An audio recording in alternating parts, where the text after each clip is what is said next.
Itsuo Tsuda, La voix des dieux, chapitre 6, La décision.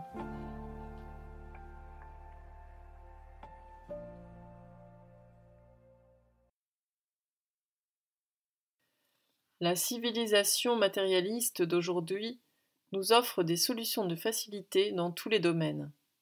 C'est très commode. On en profite. C'est fait pour. Pourquoi pas? Lorsqu'on a sous les yeux une liste de 36 solutions proposées, on réfléchit. Il y a l'embarras du choix. On hésite.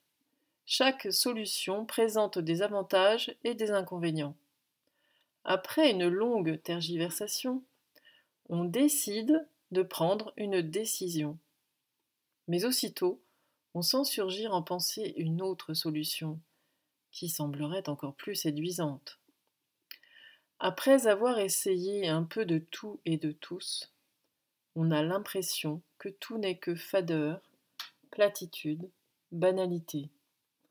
On est dans l'attente de quelque chose de plus excitant, de plus extraordinaire. La drogue apporte une solution souhaitée. On est transporté dans un paradis artificiel immédiatement, sans effort. Puisqu'on est habitué à dépendre des produits chimiques pour résoudre des problèmes, pour se soulager des maux, pour dormir, pour se tonifier, pourquoi pas un de plus? Un jeune drogué au regard mort dirait « Il n'y a pas que moi, tout le monde le fait, donc c'est normal ».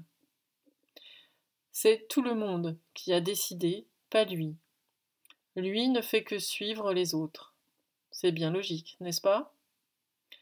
Ainsi, l'individu est en train de mourir. Il ne reste plus que des individus numérotés, protégés, sécurisés et contrôlés par la collectivité. On est là, non pour vivre vraiment, mais pour fournir des données aux statistiques. On est sur la pente douce du suicide collectif, sans le savoir.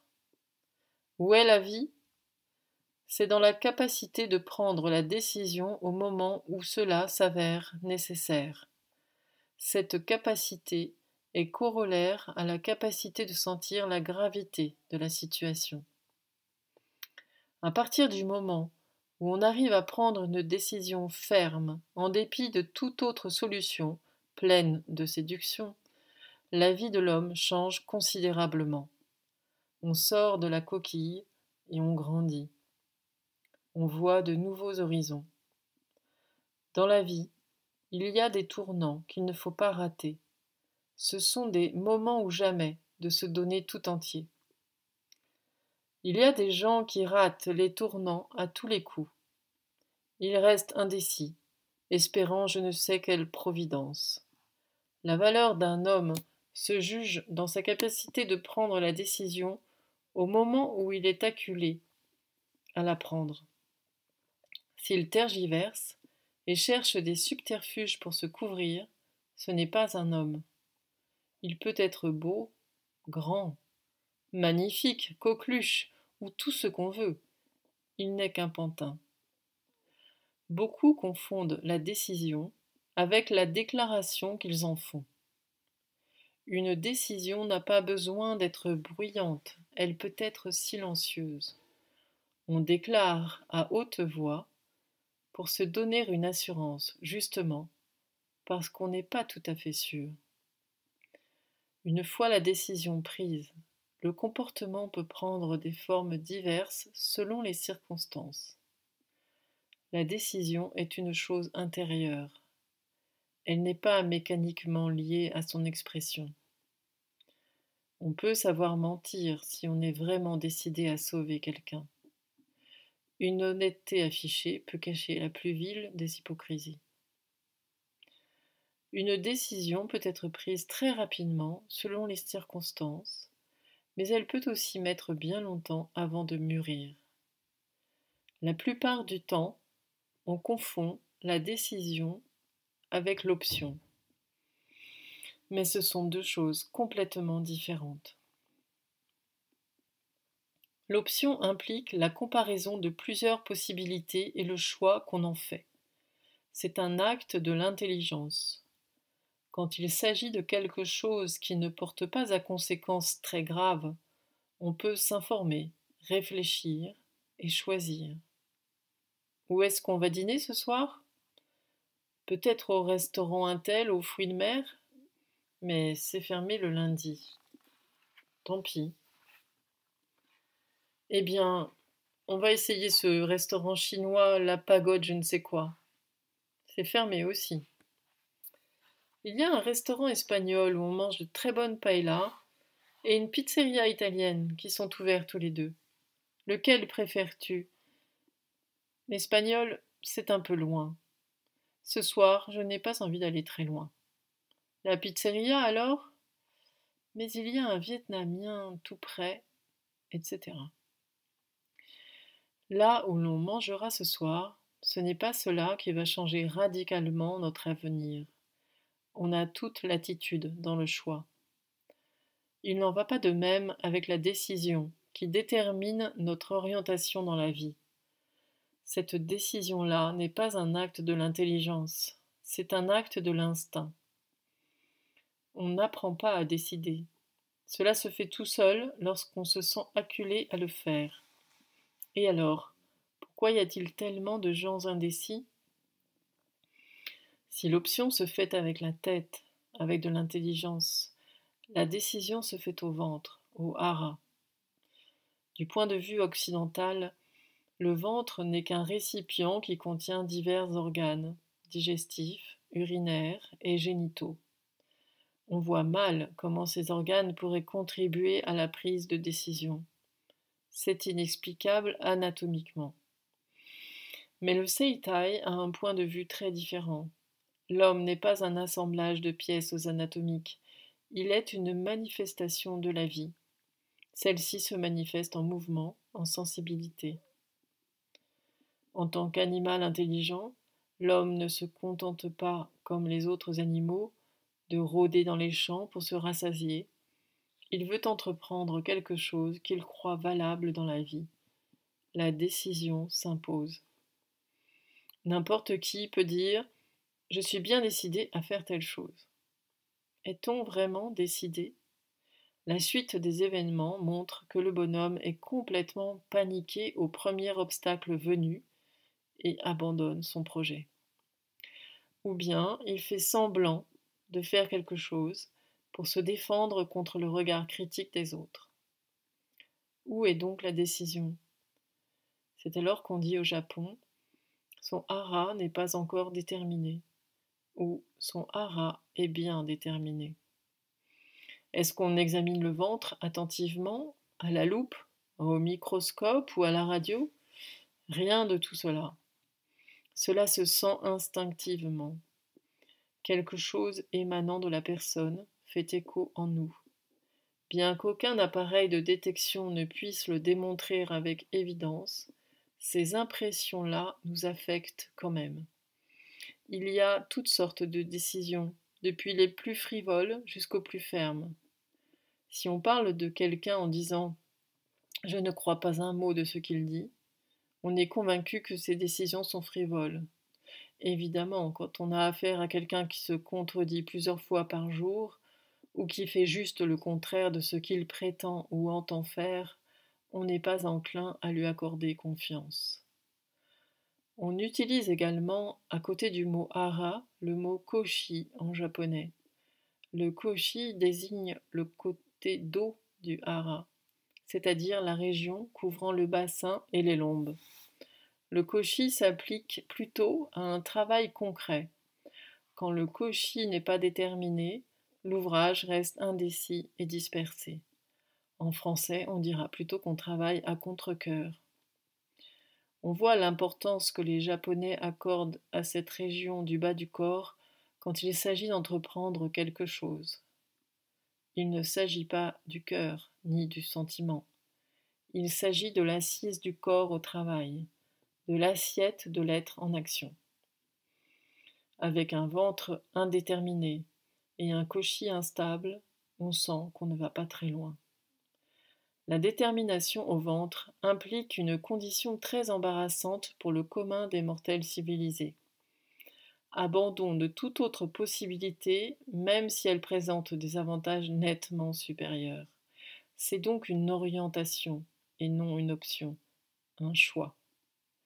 Si c'est une orientation, on comprend qu'on ne veut pas aller à l'est tout en allant à l'ouest. Si c'est une option, on n'a pas besoin de s'engager. On peut rester assis et examiner à loisir toutes les possibilités. On peut adopter plusieurs solutions si on a des moyens. Il est intéressant de constater que l'importance du hara et du koshi prédomine dans les arts martiaux japonais. Ainsi, par exemple, la danse du théâtre No est une danse qui se fait à partir de cette assise du corps. La cérémonie du thé se bâtit sur la même assise. Il en va de même avec les arts martiaux. Il est toutefois vain d'en multiplier des exemples alors qu'en Occident, on connaît mal ces choses. Je les signale en tant que particularité de la culture japonaise par rapport à l'aspect intellectuel du monde occidental. Seuls les hommes bien décidés savent abandonner tous les privilèges accumulés dans le passé et faire face à des situations nouvelles.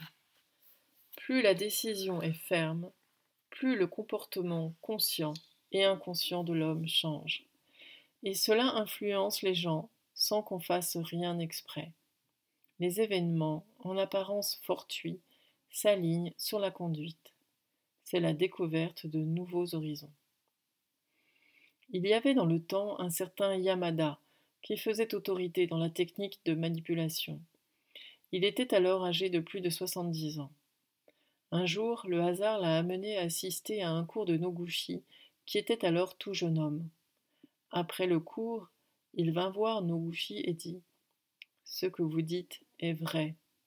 Admettez-moi dès aujourd'hui parmi vos élèves. » Il s'est mis à apprendre le Seitai Sō comme débutant, en abandonnant tout ce qu'il avait acquis dans le passé.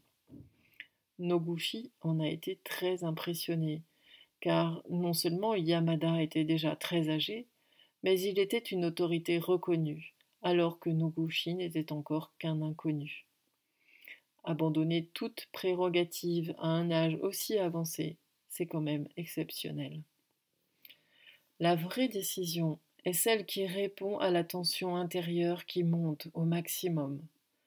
Sans la tension intérieure, il n'y a pas de décision.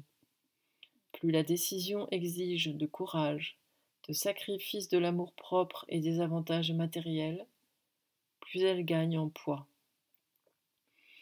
N'importe qui peut prendre la décision s'il sent qu'il est acculé à le faire.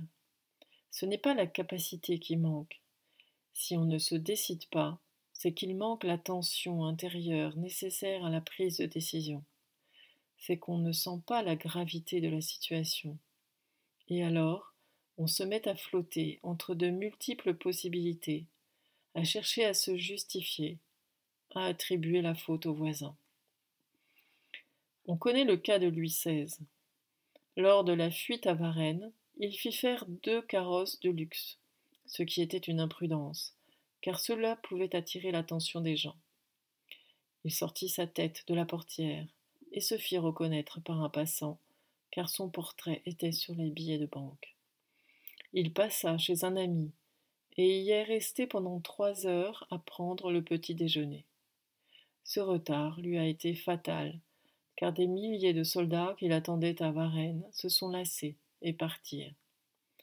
Il s'est conduit comme un homme qui ne se rendait pas compte de la gravité de la situation. Il était parti, comme pour un voyage de plaisance. On ne peut pas dire qu'il était un méchant homme. C'est grâce à lui que les Français ont pris l'habitude de manger des pommes de terre. Il accorda à Parmentier de placer une sentinelle devant le champ de culture. Intrigués, les paysans se mirent à chaparder nuitamment ce nouveau produit agricole, une solution bien adaptée à la mentalité du peuple. S'il avait été un simple serrurier, comme il aimait à bricoler, il aurait pu mener une vie d'artisan sans trop de problèmes. Il lui manquait justement la fermeté de décision qui était nécessaire à la position de responsabilité qu'il occupait. Un disciple de Noguchi qui dirigeait un dojo à lui eut un problème.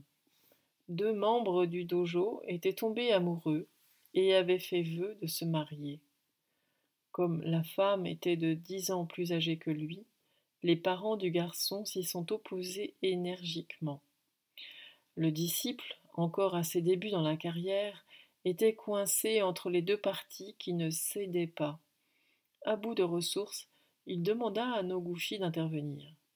Le lendemain, il emmena les deux amoureux chez Noguchi, dans l'espoir qu'ils trouveraient une solution convenable et satisfaisante pour les parties intéressées. Noguchi les fit asseoir, et, regardant fixement du côté du garçon, expliqua pendant une demi-heure tous les inconvénients du mariage avec une femme plus âgée que lui. Pour le moment, ça va, mais dans 2 ans, elle aura des rides, elle aura des cheveux blancs, la beauté se fane, la sensibilité sexuelle diminue. Pendant ce temps, il ne regardait même pas la femme. Les deux jeunes restaient, la tête basse, à écouter. À la fin, Noguchi dit: Eh bien, vous aviez bien compris, n'est-ce pas? Et partit. Le disciple, consterné par l'attitude peu conciliante du maître, n'avait d'autre soin que de consoler les deux jeunes en les raccompagnant. Le lendemain, il apprit des parents qu'ils avaient pris la fuite, tous les deux. Lorsqu'il informa Noguchi de ce fait, ce dernier dit, comme s'il s'y attendait: C'est bien comme cela. C'est qu'il sentit tout de suite en voyant les deux qu'ils n'étaient pas encore bien décidés. Plus on sent son indécision intérieure, plus on devient têtu, on manifeste bruyamment. Il sentit l'hésitation dans le cœur du garçon justement dans le fait qu'il insistait trop. Tenant compte du fait que le garçon était du type 5, il démolit toutes les possibilités de dérobade les unes après les autres. La tension monte chez le type 5 lorsqu'il sent qu'il doit faire face à un désavantage. Lorsqu'on lui indique un inconvénient, il cherche automatiquement la possibilité d'autres avantages. Ces échappatoires ne font que provoquer le conflit intérieur entre les avantages et les inconvénients et ne permettent pas d'augmenter la tension nécessaire pour la prise de décision. Noguchi a donc fermé la cocotte minute pour ne laisser au garçon aucune possibilité de cogitation. Des occasions de décision ne manquent pas dans la vie: la naissance, le choix de la carrière, le mariage, la mort des parents, etc. Ceux qui se contentent de trouver des subterfuges à chaque occasion ont un corps bien différent de ceux qui ont vécu dans la conscience de la gravité des décisions. Noguchi a dit, en parlant d'un homme: C'est un très bon type, mais il n'a jamais vécu sérieusement. Chez les gens qu'on rencontre, il y a pas mal de Louis XVI qui vont dire, au dernier moment: Enfin, l'incertitude est terminée. Je ne fais qu'embêter les gens avec la décision, mais ils commencent à se rendre compte de l'importance de cette question.